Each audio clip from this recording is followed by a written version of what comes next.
안녕하세요. 방구석 이 작가입니다. 작가님들 모두 잘 지내셨나요? 저는 연말 분위기를 느끼면서 열심히 차기작을 쓰고 있어요. 그리고 얼마 전에 유튜브 구독자가 4,000명이 되었는데요. 생각해보니 제가 유튜브를 시작한 지도 벌써 1년이 넘었더라고요. 바쁜 일정에 영상을 자주 올리지도 못했는데 꾸준히 찾아와 주시는 구독자님들께 진심으로 감사드립니다. 앞으로도 웹소설 작가가 되길 희망하는 지망생분들에게 더욱 도움되는 영상 올릴 수 있도록 노력할게요.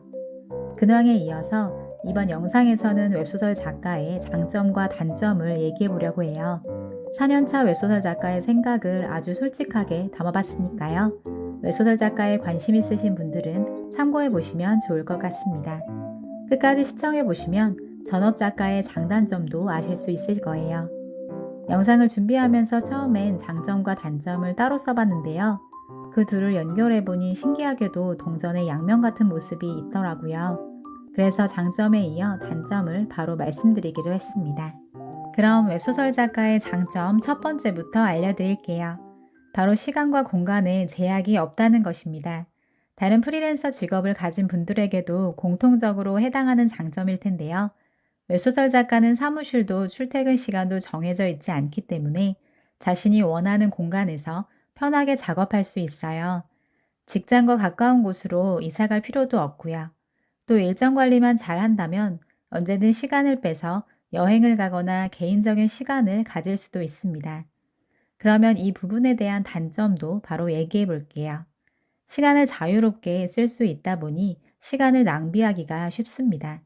시간 관리를 제대로 하지 못하면 정해진 지필 일정을 맞추는 것도 힘들어지고요. 또 프리랜서라고 하면 시간 여유가 있다고 생각해서 친구들에게 만나자는 연락도 훨씬 자주 오는데요. 그런 부분들을 다 받아주게 되면 24시간을 마치 12시간처럼 쓰고 있는 자신을 발견하게 됩니다. 이때 시간 관리를 잘 하려면 가장 먼저 나 자신에 대해 잘 알아야만 해요. 내가 하루에 글을 쓸 수 있는 시간이 얼마나 있는지, 혹은 내가 몇 시간에 웹소설 한 편 분량을 완성할 수 있는지 면밀히 파악해야 합니다. 그래야만 장편의 웹소설을 정해진 일정에 맞춰서 쓸 수 있어요. 웹소설 작가의 장점 두 번째는 진입장벽이 낮다는 것입니다. 웹소설 작가는 특정 자격증을 취득하거나 관련 학과를 나오지 않아도 누구나 도전해 볼 수 있어요. 나이와 학력도 전혀 상관없고요. 오로지 작품만 재미있게 쓸 수 있다면 출판사와 출간 계약을 맺을 수 있습니다.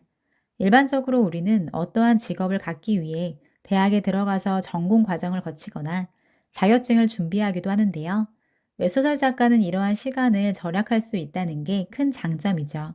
그렇다면 진입장벽이 낮다는 것에 단점은 없을까요? 물론 있습니다. 이처럼 누구나 쉽게 도전할 수 있다 보니 경쟁이 무척 치열합니다.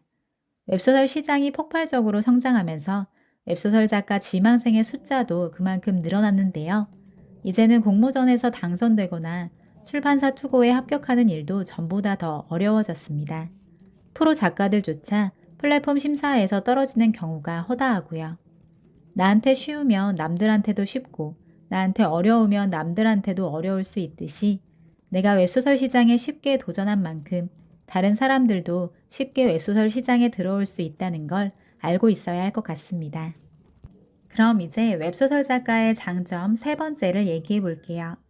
바로 수입이 고정되어 있지 않다는 것입니다. 웹소설 작가는 한 달 급여가 정해져 있는 직장인들과는 달리 작품이 잘 되면 고수익을 벌 수 있는데요. 웹소설은 편당 결제를 하는 연재식 구조이기 때문에 장편을 쓸수록 큰 수입을 벌 수 있습니다. 작가의 입장에서도 장편을 쓰는 게 조금 더 유리하다고 생각하는데요. 신작을 구상할 때마다 초반에 소재를 선택하고 캐릭터를 설정하는 일이 굉장히 어렵거든요. 하지만 그렇게 한번 초반 설정을 탄탄하게 잡아두면 긴 호흡의 전개 안에서 내가 생각했던 캐릭터의 모습을 충분히 보여줄 수 있습니다. 아이디어의 고갈도 어느 정도 지연시킬 수 있고요.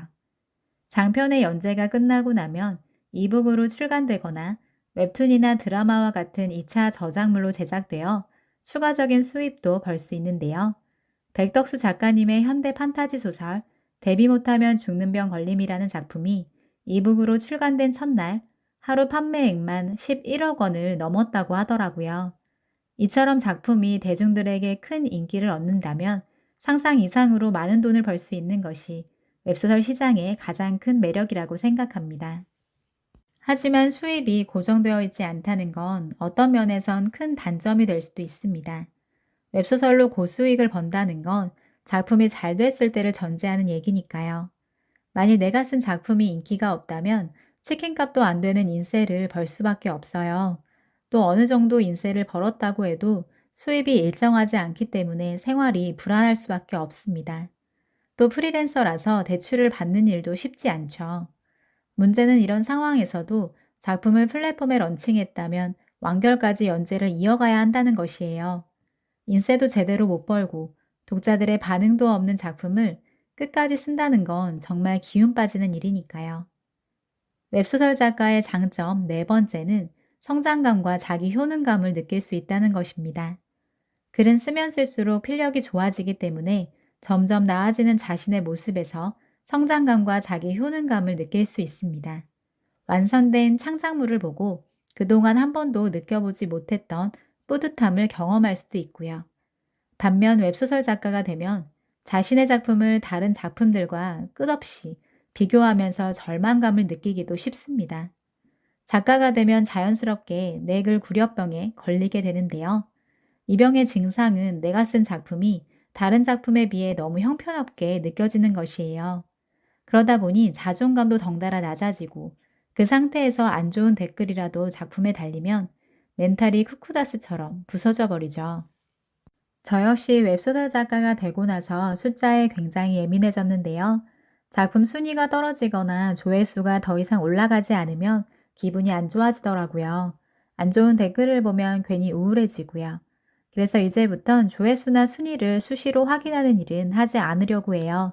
종일 쳐다보고 있어봤자 제가 할 수 있는 일은 없으니까요. 안 좋은 댓글도 이젠 감사하게 생각하려고요. 그조차도 제 작품을 읽고 남겨주신 거니까요. 제가 준비한 웹소설 작가의 마지막 장점은 혼자 작업할 수 있다는 것입니다. 회사에 다니다 보면 같이 일하는 직장 상사나 동료 때문에 스트레스를 받을 때가 많은데요. 웹소설 작가는 출판사 담당자와 소통하는 것 외에는 혼자서 작업하기 때문에 다른 사람들과 부딪힐 일이 거의 없어요. 물론 혼자 작업하는 것에 단점도 있습니다. 웹소설 작가는 스토리를 구상하는 것에서부터 캐릭터의 이름을 정하는 아주 사소한 일까지 모두 혼자 감당해야만 해요. 그러다 보니 문득문득 아주 외로워질 때가 있습니다. 목적지도 없는 길을 무작정 떠난다거나 정답도 없는 문제에 미련하게 매달리는 기분이랄까요? 다만 작품에 온전히 몰입했을 때의 순간을 잊지 않으려고 노력할 뿐이에요. 그때 느낀 희열이 우리가 계속 글을 쓸 수 있게 만드는 원동력이니까요. 이번 영상은 제가 웹소설 작가가 되고 나서 느꼈던 점을 바탕으로 만들어 봤는데요.